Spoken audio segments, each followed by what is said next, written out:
Welcome to hidden cook channel. நாம் இன்றைக்கி ஜவ்வரிசி அல்வா சிம்பிள் அண்ட் ஈஸியாக எப்படி செய்யுதுன்னு பார்க்க போகிறோம். வீடியோக்குள்ளே போகிறதுக்கு முன்னாடி நம்ம சேனலை சப்ஸ்கிரைப் பண்ணிக்கோங்க.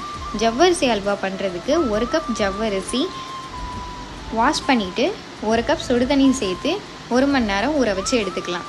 அடுத்து ஜவ்வரிசி எந்த கப்பில் எடுத்தோமோ அதே கப்பில் 1 கப் வெல்லம் எடுத்துக்கிறேன். அதை கொஞ்சமாக தண்ணி சேர்த்து கரைச்சிக்கலாம். அல்வா பண்ணுற பேனில் 2 டீஸ்பூன் நெய் சேர்த்து கொஞ்சமாக முந்திரி வறுத்து எடுத்துக்கிறேன். அடுத்து அதே பேனில் ஊற வச்ச ஜவ்வரிசியையும் சேர்த்துக்கிறேன். ஜவ்வரிசியை சேர்த்ததும் இந்த மாதிரி நல்லா கலந்து விட்டுக்கிறேன். நெய் கூட நல்லா மிக்ஸ் ஆனதுக்கு அப்புறமா கொஞ்சமாக தண்ணி சேர்த்துக்கிறேன். இதை பிகினர்ஸ் கூட ரொம்பவே ஈஸியாக பண்ண முடியும். வாயில் வச்சதும் கரைஞ்சி போயிடும், அவ்வளோ டேஸ்ட்டாக இருக்கும். ஸோ கண்டிப்பாக மிஸ் பண்ணிடாமல் நீங்களும் ட்ரை பண்ணி பாருங்கள். ஜவ்வரிசி அல்வா பண்ணுறதுக்கு 1 கப் மாவு ஜவ்வரிசி தான் யூஸ் பண்ணியிருக்கேன். இதுக்கு தேவையான இன்க்ரீடியன்ஸ் எல்லாம் டிஸ்கிரிப்ஷனில் இருக்குது, நோட் பண்ணிக்கோங்க. இந்த மாதிரி கொதிச்சதுக்கு அப்புறமா தேவையான அளவு உப்பு சேர்த்துட்டு வெல்லம் கரைச்சி வச்சுருந்ததையும் ஃபில்டர் பண்ணி இது கூட சேர்த்துக்கிறேன்.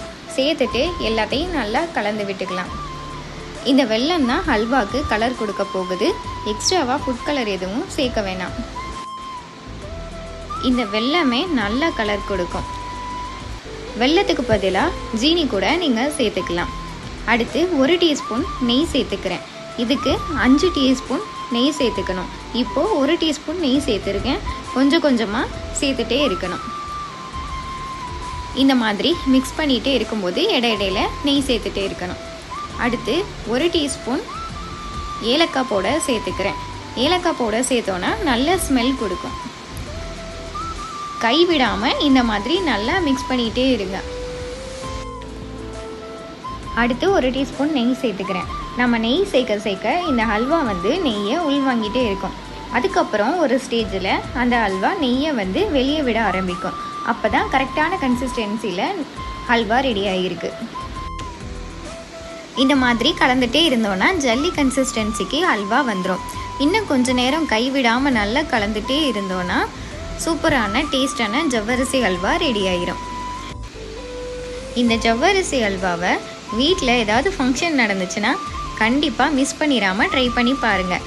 இது பண்ணுறது ரொம்பவே ஈஸியும் கூட, எல்லாரும் ரொம்பவே விரும்பியும் சாப்பிடுவாங்க. இப்போ பாருங்கள், இந்த மாதிரி நெய் பிரிஞ்சு வந்திருந்தால் தான் கரெக்டான கன்சிஸ்டன்சியில் ஹல்வா ரெடியாக இருக்குது. இப்போது இது கூட வறுத்து வச்சுருந்த முந்திரியையும் சேர்த்துட்டா ரிச்சான ஜவ்வரிசி ஹல்வா ரெடி. இந்த ரெசிபியை கண்டிப்பாக நீங்களும் ட்ரை பண்ணி பாருங்கள். இந்த ரெசிபி உங்களுக்கு பிடிச்சிருந்துச்சுன்னா வீடியோவுக்கு லைக் பண்ணுங்கள், ஷேர் பண்ணுங்கள், கமெண்ட் பண்ணுங்கள். மறக்காமல் நம்ம சேனலுக்கு சப்ஸ்கிரைப் பண்ணுங்கள். அப்படியே பக்கத்தில் இருக்க பெல் ஐக்கானை கிளிக் பண்ணிக்கோங்க. தேங்க்ஸ் ஃபார் வாட்சிங்.